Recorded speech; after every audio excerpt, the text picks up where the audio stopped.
doctor John Ackerman. Doctor, muy buenos días. Hola, buenos días, Marta Livia, un gusto. Gracias.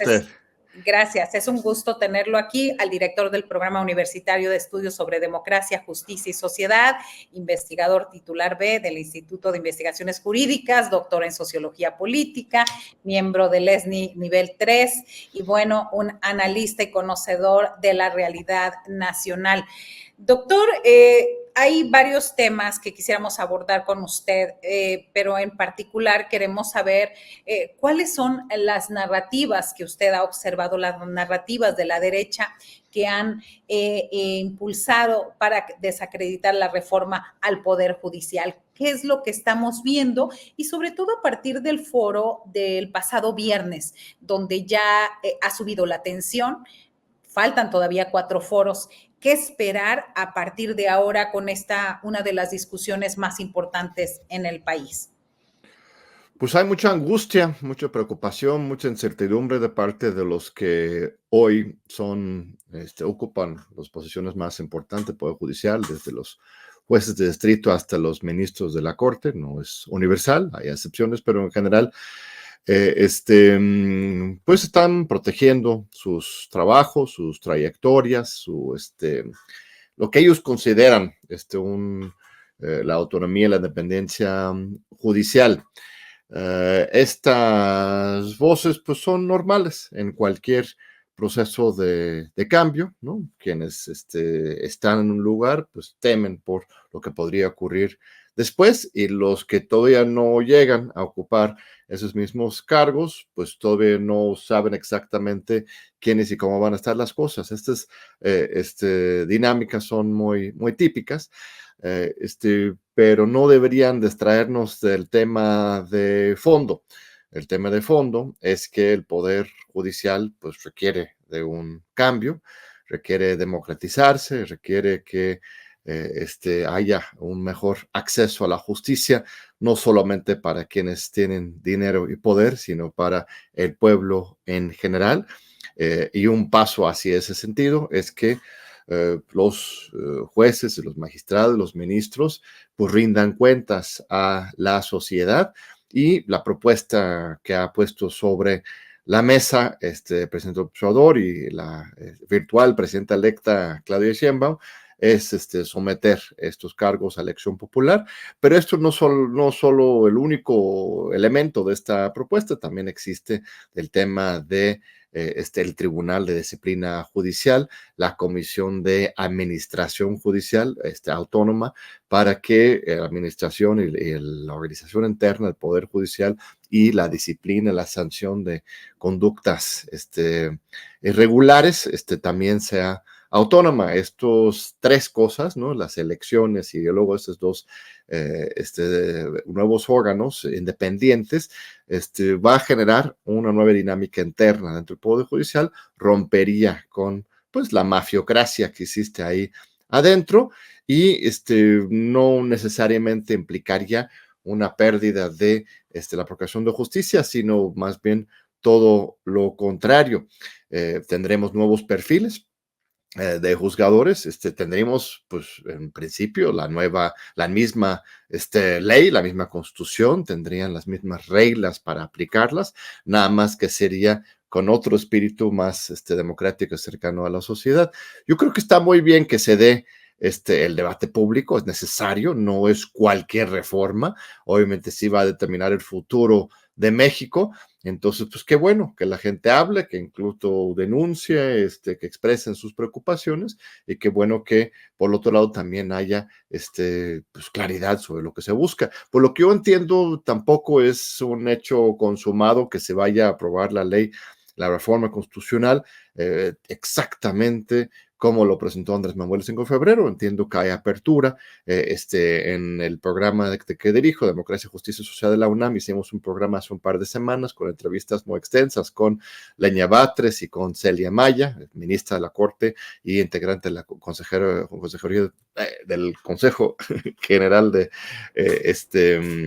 la Judicatura Federal, Consejo de Judicatura Federal, y esas 2 líderes importantes del Poder Judicial pues expresaron su acuerdo con la reforma, pero también su apertura a debatir y discutir puntos específicos. Yo creo que esto es algo realmente natural en una democracia.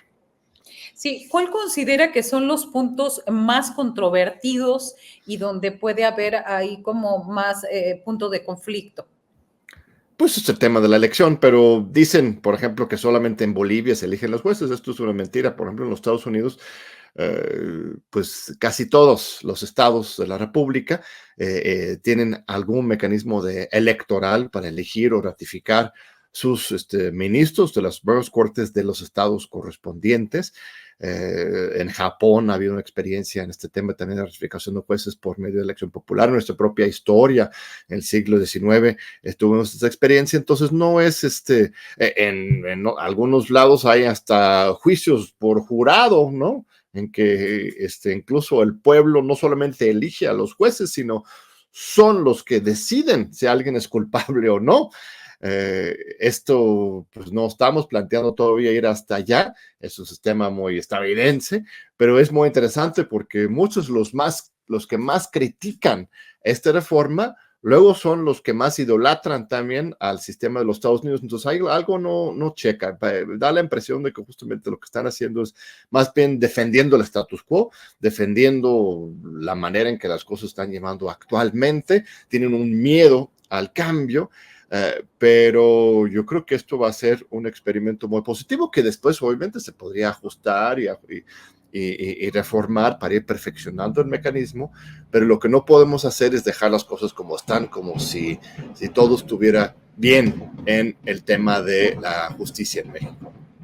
Sí, es decir, urge un cambio, urge no puede seguir la forma en cómo están. Simplemente veíamos ahora el caso de Carlos Ahumada, como que todo en la vida política de pronto recae en el tema judicial. El caso Tomás Yarrington regresa, digamos, gobernador tamaulipeco recluido en la cárcel, de pronto los amparos y las demás previsiones a favor son en los jueces. Y sin embargo, veíamos en el caso de esta magistrada el viernes pasado donde acusa a los familiares del presidente, acusa de tráfico de influencias, nepotismo y demás sin dar pruebas. Y de pronto me parece que la discusión se baja de nivel porque es nada más dichos de unos contra otros y lo sustancial de la reforma no se avanza. Sí, así es. Mira, lo más sencillo para Claudia Sheinbaum y para Morena, si quisieran controlar y someter el Poder Judicial, sería pues nombrar entre el Senado y la Presidencia de la República los siguientes ministros de manera directa con personas cercanas a ellos.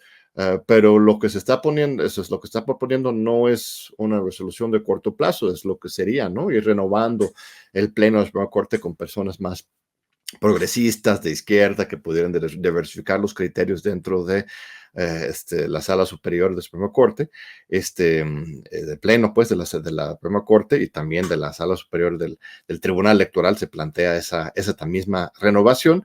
Pero lo que se está proponiendo es algo mucho más ambicioso, mucho más de largo plazo, mucho más riesgoso, por supuesto, riesgoso para el Poder Judicial, pero también para Morena, la presidencia, porque es realmente someter a la consulta popular la elección de los jueces. Entonces, esto es una incógnita, que es lo que realmente va a pasar, pero vale la pena justamente confiar en la ciudadanía, junto con, por supuesto, fortalecer el Instituto Nacional Electoral, fortalecer los mecanismos de control sobre los procesos electorales para que no tengamos compra y coacción del voto, para que no tengamos la influencia de dinero prohibido de los poderes fácticos, desde el narco hasta los grandes empresarios o a las empresas transnacionales.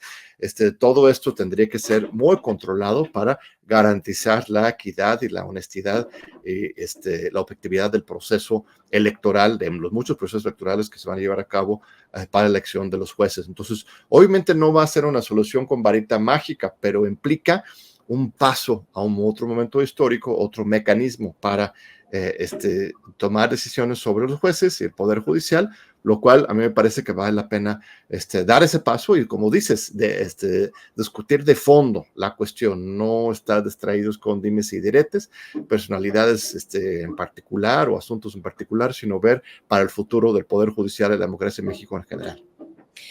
Primero comenzaron, doctor, en el caso, empezaron diciendo, son los derechos de los trabajadores. Hablo de la posición oficial de la ministra Norma Piña. Después, en un segundo momento, estamos hablando por las víctimas. Ahora, ¿qué podría cambiar el discurso? O sobre todo, ¿dónde se podría ver, encontrarse? Porque el presidente ya ha dicho, la discusión está ahí en los foros. La interlocución está por parte de la Secretaría de Gobernación, no en nuestro caso. Ya, ¿cómo encontrar o cómo conciliar? Usted habla de que en el caso de Sheinbaum, pues es nombrar, pero ¿cómo en este momento de aquí al 1 de octubre se podría transitar de manera más suave, pero más constante hacia un cambio en la reforma judicial? Pues mira, eso dependerá de la oposición, cuál va a ser su actitud y su actitud de Norma Piña. He escuchado también decir que quería contribuir ahora sí a ajustar y a mejorar la propuesta. Yo creo que eso es lo importante, pasar de los intereses personales, por muy legítimos que sean, ¿no? O sea, los ministros actuales pues quieren guardar su chamba, los jueces de distrito también, pero tenemos que ir más allá de esos legítimos intereses de ellos para buscar y pensar en el país, en el futuro. Los derechos laborales en general, de los integrantes del Poder Judicial, no van a ser afectados en absoluto. Hay un transitorio en la reforma que dice que hay un respeto absoluto para los trabajadores del Poder Judicial. Los únicos que se verían afectados directamente más bien serían las cabezas del Poder Judicial, esas posiciones más políticas, ¿no? En términos de que ellos toman las decisiones, al final de cuentas, con respecto a los casos y con respecto a la administración interna del Poder Judicial, los que son los jueces de distrito, los magistrados, los ministros de la Corte, los integrantes del Consejo de la Judicatura. Eso sí, pues tendrían que dar paso a una renovación.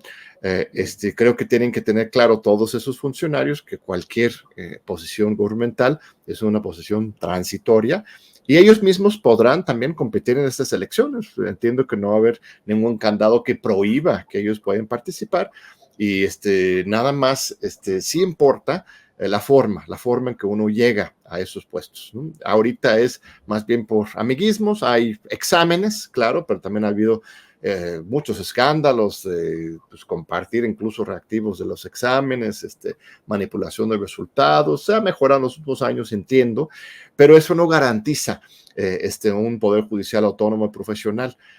Introducir el factor electoral, obviamente con una revisión de perfiles. Nadie está diciendo que pues cualquier persona puede lanzarse para ser juez de distrito o ser ministro de la Corte. Tiene que ver una revisión de sus perfiles, tiene que ver en el caso de la Suprema Corte de Justicia una propuesta formal de parte de algunos de los poderes de la Unión. Es el Poder Ejecutivo, el Poder Legislativo, el mismo Poder Judicial, propondrían 10, 10 y 10. Entonces, a mí me parece que será un proceso cuidado y que no tenemos que tener miedo de que en un momento muy importante del proceso intervenga la opinión ciudadana, ¿no? Pues faltaba más. O sea, la verdad es que sí podría ayudar mucho a que el Poder Judicial se acerque a la sociedad y cambie su forma de actuar y deje de ser pues tan cómplice con los poderes fácticos del país. Claro, y una pregunta para ir terminando, doctor, ¿cuál es su opinión acerca de este proceso que ya se ve relevo en Morena? Ya ha dicho Luisa María Alcalde que aspira a la dirigencia. ¿Qué nos esperamos? ¿Qué podríamos esperar por ahí? Mira, se me hace que se están moviendo las cosas en un ámbito un poco informal. Luisa María tampoco ha presentado un proyecto para el partido, simplemente ha dicho en respuesta a diferentes preguntas que le interesaría. Seguramente hay muchas otras personas que también les interesaría competir para este cargo. Lo que a mí me parece urgente es que el partido ya decida la forma en que se va a decidir la elección del presidente, de la secretaria general, abra ya y publique una convocatoria formal para que las diferentes personas puedan inscribirse Y recordemos que el partido no solamente debería renovar la presidencia de la Secretaría General, sino que también los periodos de 3 años estatutarios se han vencido también para los integrantes hoy de la Comisión Nacional de Honestidad y Justicia, de la Comisión Nacional de Encuestas, de la Comisión Nacional de Elecciones y de los directores del Instituto Nacional de Formación Política. Entonces, el estatuto dice que cada 3 años después de una elección federal, este es el artículo 34, tendría que celebrarse un Congreso Nacional en que se renuevan todos estos órganos, e incluso se renueva el mismo Congreso Nacional a partir de la celebración de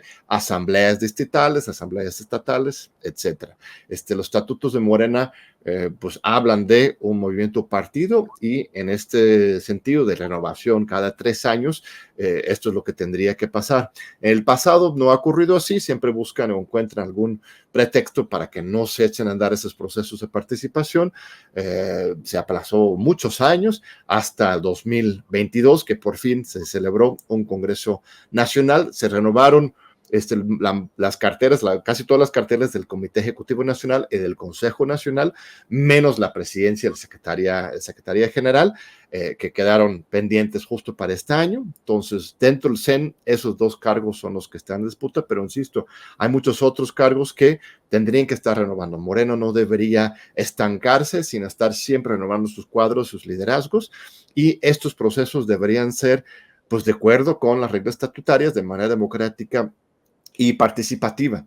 Entonces, si no se va a hacer un Congreso Nacional, pues que justifiquen por qué, ¿no? De acuerdo con los artículos 34. Si se van a hacer encuestas o alguna otra forma de tomar en cuenta la opinión de los militantes, pues que ya lo pongan a la mesa y que lo pongan a consulta con los órganos del partido y con la ciudadanía en general, y para el mismo proceso que ya emitan la convocatoria y que involucren a la gente. Esto es muy importante. No podemos estar reproduciendo las viejas prácticas en que pues los liderazgos de los partidos pues son nombrados simplemente de arriba. Hay que respetar los estatutos y a la militancia. Se va López Obrador, ¿cuál es el futuro de Morena? Me parece que de pronto como que estarían muy pegados al nombre de López Obrador y es importante esta renovación de cuadros, respetar los estatutos. ¿Cuál es el mayor reto para Morena después, dentro de 2 meses y medio? Bueno, hay no solamente de Morena, sino de la Cuarta Transformación, ¿no? Hay un relevo, ¿no? Andrés Manuel entregó ya el bastón de mando desde septiembre del año pasado a Claudia, y ella será la líder de la Cuarta Transformación y va a tener que demostrar en los hechos, lo hará, que la Cuarta Transformación tiene una larga vida y construir este segundo piso. Ahora, el partido específicamente tiene un papel muy pues específico, concreto dentro de este proceso, que es el de organizar, movilizar, formar, acompañar al gobierno, pero también tener una voz propia y una autonomía política, ¿no? Esto siempre y cuando lo que estamos buscando es pues una nueva forma de hacer política, porque en el pasado pues no fue así, ¿no? El PRI simplemente era un órgano de representación y de control social de parte del Ejecutivo, pero ahora en la Cuarta Transformación la idea es que el Morena tenga un papel pues independiente, no necesariamente de ninguna manera de confrontación con el gobierno, sino que tenga una voz y un liderazgo propio. Entonces, esto es el reto. Mira, Andrés Manuel desde 2018 se separó de Morena, pidió licencia, se fue al gobierno, decía que él no se iba a meter en las cosas del partido. Ahora, que haya sido cierto o no, bueno, hay mucha discusión al respecto. Él siempre ha estado muy presente y va a seguir presente después de que haya salido de la presidencia de la República. Pero, como bien dices, el partido tiene que ir defendiendo su propia identidad, su propio papel y función dentro de la Cuarta Transformación. Hasta ahora ha estado totalmente desdibujado el papel del partido como tal. No se respetan las reglas internas y la voz propia del partido pues ha sido simplemente estar acompañando una u otra declaración de otro lado, ¿no? Entonces, eso me parece que sería muy importante, que todos y todas los candidatos y candidatas que quieren postularse como para presidencia del partido, para la Secretaría General o para los otros cargos que hemos mencionado, pues que presenten su proyecto, su idea, y que sea evaluado por la militancia, que tengamos un proceso electoral interno ejemplar, ¿no? Sin reproducir pues estas prácticas viejas del dedazo, de la cargada, de todo lo que justamente contra lo cual peleábamos tantas décadas, ¿no? Así es, pues veremos y estaremos muy al pendiente del acontecer. Gracias, John Ackerman, por acompañarnos en esta entrevista a las 10. Al contrario, querida Marta Olivia, un gusto, un honor estar ahí contigo. Un fuerte abrazo para nuestro amigo Julio y para todo el equipo de Así Enfermo. Gracias, muy buenos días.